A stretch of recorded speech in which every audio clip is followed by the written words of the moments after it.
China is spreading its communist ideologies and its influences around the world. This threatens democracy, freedom, and our Islamic interests. I am saddened by the inactivity of the Muslim world.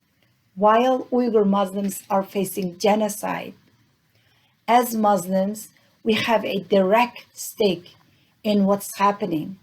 Where is the unity of Islam today? Where is the brotherhood to save our fellow Muslims from being wiped out? The Uyghurs are broken by lack of the support from the Islamic countries, but the Muslim community are also victims of China's massive campaign of lies.